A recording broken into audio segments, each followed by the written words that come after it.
Welcome to a region built by kings, navigated by monks, and forgotten by modern textbooks. Before Bali had tourists, before KL had skyscrapers, Southeast Asia was already writing its own story. Long, complex, powerful, and mostly forgotten by modern eyes. It was a crossroads of faith, trade, war, and culture. These weren't just kingdoms. They were empires that shaped trade routes, religions, diplomacy, and even global history. It was connected. It was civilized in ways the West hadn't even imagined yet. So why don't we hear more about them?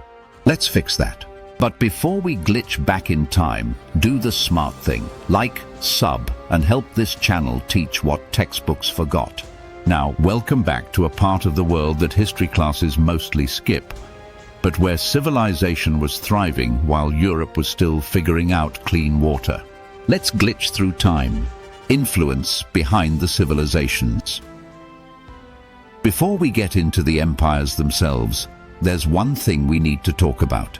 Southeast Asia didn't evolve in isolation. It was shaped and then reshaped by two massive outside forces, India and China.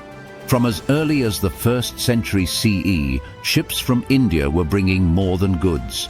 They brought ideas and religion, Hinduism, Buddhism, Sanskrit, political models, even architectural styles. But this wasn't some ancient version of colonization. Southeast Asia didn't just copy India, it remixed it. Took the beliefs, adapted the rituals, fused them with local traditions, and created something new. You can still see it today in the temples of Angkor, the inscriptions of Kedah, the statuary of Champa. Meanwhile, China's role was more about trade, diplomacy, and recognition. Chinese envoys visited courts. Tribute systems were established. Cultures blended quietly but profoundly. So while we explore these empires, remember, they weren't isolated. They were connected, complex, and culturally loaded. Okay, now let's meet the builders. Kedah Tua, the forgotten founders, 500 BCE to 1100 CE. Long before Angkor or Srivijaya, there was Kedah Tua, or Old Kedah, quietly thriving on the northwest coast of what is now Malaysia. At the Sungai Batu archaeological site, researchers found iron smelting sites, docks and temples that date back over 2,000 years, possibly the oldest in all of Southeast Asia. Kedah wasn't loud. It was industrial, strategic, and globally connected, trading with India, China, and the Middle East. And yet, almost no one talks about it.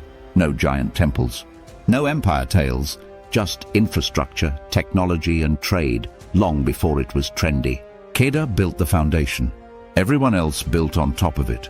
Funan, the first empire, 1st to 6th century CE. We start in the 1st century CE, in the Mekong Delta. Before Angkor, before modern maps, there was Funan, Southeast Asia's earliest known state. Described by Chinese envoys, Funan was already connected, a coastal kingdom trading with India, China, and the rest of the world. Centuries before the Silk Road had a hashtag. It wasn't flashy, it was strategic, and it planted the seeds for everything that came next.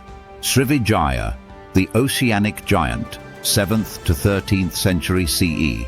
Fast forward to the 7th century. Sumatra becomes the epicenter of an empire that controlled the sea like it was born for it.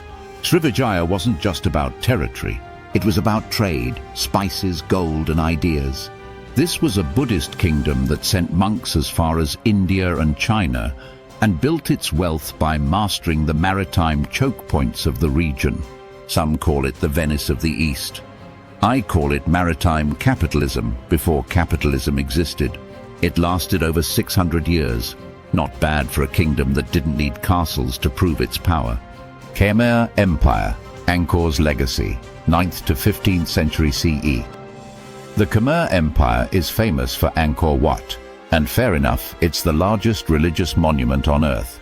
But the empire was so much more. Massive irrigation systems, urban planning, highways.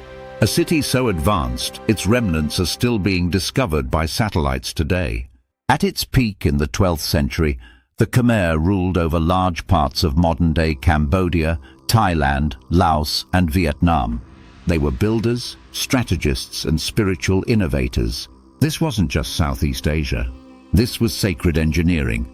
Majapahit, the archipelago unifier, 13th to 16th century CE. Now we jump to Java, 13th century. While Srivijaya ruled the seas, Majapahit aimed to rule the entire region. According to their own records, they controlled nearly all of modern Indonesia, plus parts of the Philippines, Malaysia, and even Thailand. Historians debate how literal that claim is, but make no mistake, Majapahit was a force, culturally, politically, and economically. They blended Hindu-Buddhist traditions into architecture, philosophy, and governance that would influence the region for centuries. And their court? Packed with poets, philosophers, and warriors, a renaissance before the Renaissance. Champa, the forgotten naval force, 13th to 16th century CE. Tucked between modern Vietnam's coastline and mountains, Champa thrived from the 2nd to the 17th century. They were seafarers, temple builders, and resilient fighters. They clashed constantly with the Khmer, and later the Vietnamese, but they held their ground for over 1,000 years. They had their own writing system, their own culture, and a deep connection to the ocean. Today, they're barely a footnote in textbooks, but they deserve more than a footnote. Forgotten doesn't mean unimportant. These weren't passive regions waiting to be discovered. They were powers in their own right. They traded, negotiated, wrote scriptures, built cities, and expanded belief systems across the seas. But when colonialism came, and history was rewritten through a Western lens, these stories got pushed aside. We're here to pull them back into the spotlight. This is just the beginning. Each of these empires has its own tale, and we're going to tell them all. So if you're here for the real roots of Southeast Asia, stick around. This is glitching through time, with facts, context, and the ghosts of empires that never really vanished.